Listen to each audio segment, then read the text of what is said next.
প্রত্যেক দিন বিকেলবেলা কিছু না কিছু খাইতে ইচ্ছা করে। আজকে ভাবলাম নিজেই একটু কিছু বানাই, তারপরে খাই। দেখি রান্নাঘরে গিয়ে কী কী আছে। তারপর আমি রান্নাঘরে গেলাম। রান্নাঘরে গিয়ে খুঁজতে লাগলাম রান্নাঘরে কী কী আছে। তারপর দেখলাম এখানে অল্পখানি আটা আছে। আর অল্পখানি আটা দিয়ে কী বানাবো, পুরি হবে না। তাই ভাবলাম দেখি ঘরে ডিম আছে নাকি। গিয়ে দেখি ডিমও আছে। তাই ভাবলাম আটা আর ডিম দিয়ে কিছু একটা বানাই।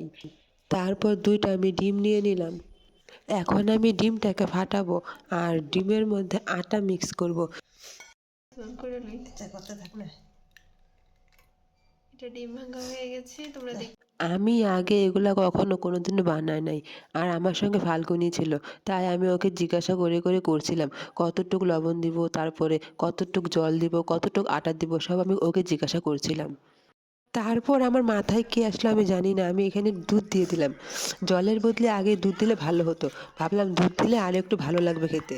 তারপরে আমি ব্যাটারটা ভালো করে তৈরি করে নিই।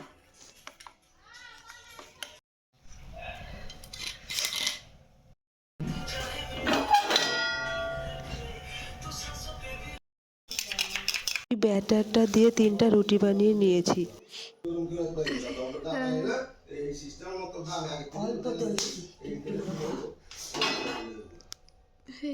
খালি অন্ধ করে দিলাম। আমি খাবো সব থেকে বড়টা।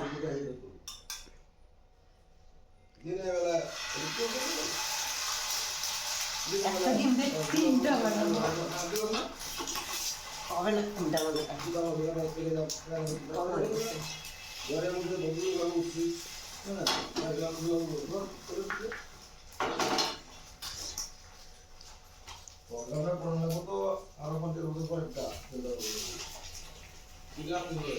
প্রথমবার দেখলাম মানুষের চটা দিয়ে বানায়।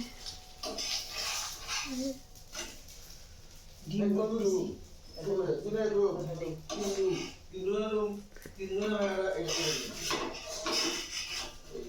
বর্ষা বা দল রৌদ্র তো তোমাকে ভালো ঘরে উঠছি দিনে অবস্থা না আছে এত ময়লা আছে ঘরে কাটলাম নাই ওরা আমাদের বাড়িতে শসা ছিল না। তাই ফাল্গুনিকে বললাম আমার বানানো এগরোল খেতে হলে তোদের বাড়ি থেকে শসা আনতে হবে। তাই ও তাড়াতাড়ি গিয়ে শসা নিয়ে চলে আসলো আমার বানানো এগরোল খাবে বলে। ফাল্গুনি শসা আনতেই আমি শসা কেটে সব রেডি করছি। অনেকটা মেমোরি কি অন্ধকার হয়েছে।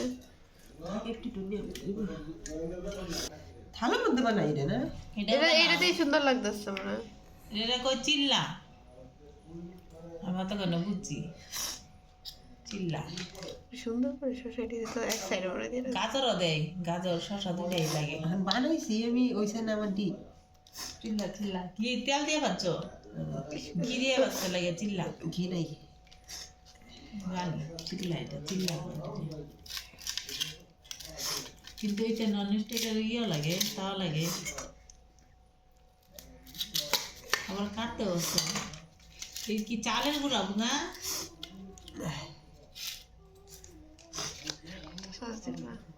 সস দিই, দেখতে ভালো লাগবে। লঙ্কা লঙ্কা দিলে একটু বেশি ভালো লাগে।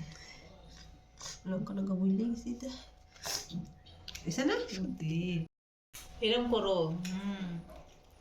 সেই তুমি আমি দেবো, দাঁড়াও।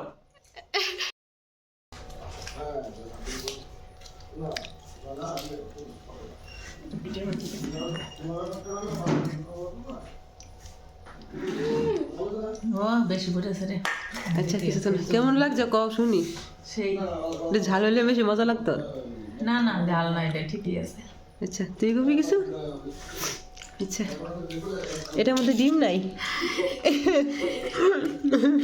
সবশেষে আমার এতগুলো বাসন জমছে, এখন আমার ধুইতে হবে একা একা।